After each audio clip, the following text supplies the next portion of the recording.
गीत साहब का फरमाइश रहा कि ये गीत जरूर होए के जाए। फौजी भाई कहलन कि गा द कोनो ऐसा गाना है का कोनो दुल्हन अपने मर्द से कहे ई गर्मी के मौसम में का कहे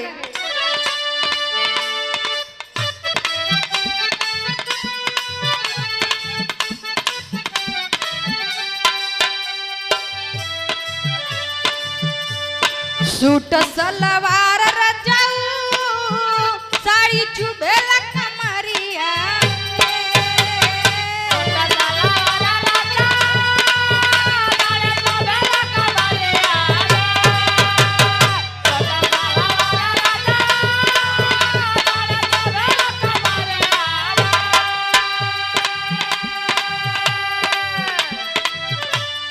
सूट सलवार रजाऊ साड़ी चुभेला कमरिया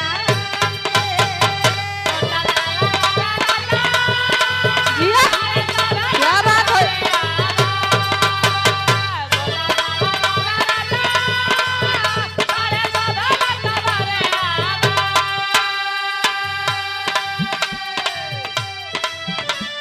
सूट सलवार रजाऊ साड़ी चुभेला कमरिया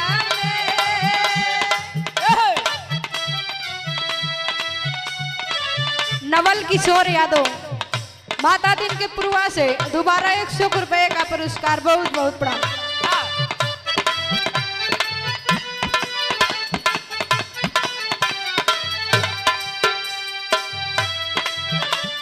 सूट सलवार रजाऊ साड़ी चुभेला कमरिया में लेला में कसी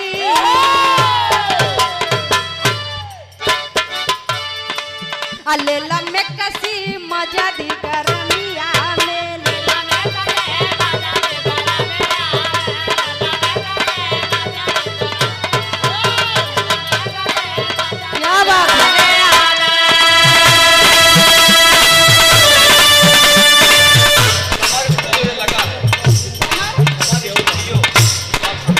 अच्छा समर स्टूडियो फरवरी की धरती से जो सामने स्टूडियो लगाया है भैया का अच्छा विजय कुमार यादव 51 रुपए का पुरस्कार बहुत बहुत प्रणाम सब लोगन के बहुत बहुत प्रणाम।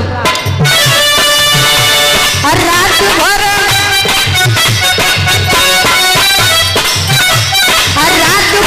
सैया तू डरावे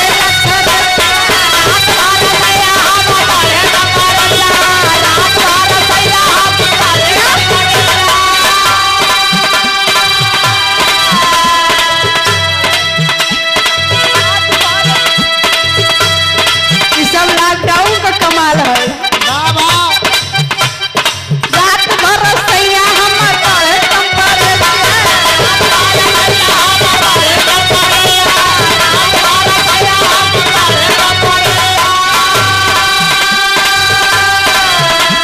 रात भर सैया हमर पढ़े टेम्परेचर तू धरावेला करे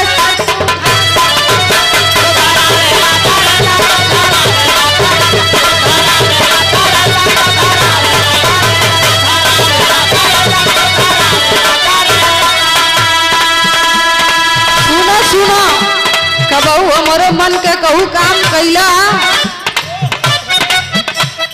जहिया से चढ़ल बाटे चैत के महीना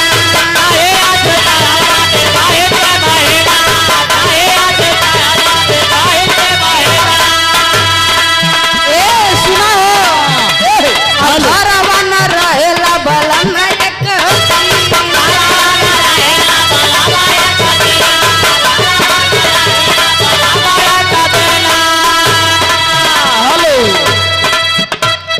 जहिया से चढ़ल बाटे चैत के महीना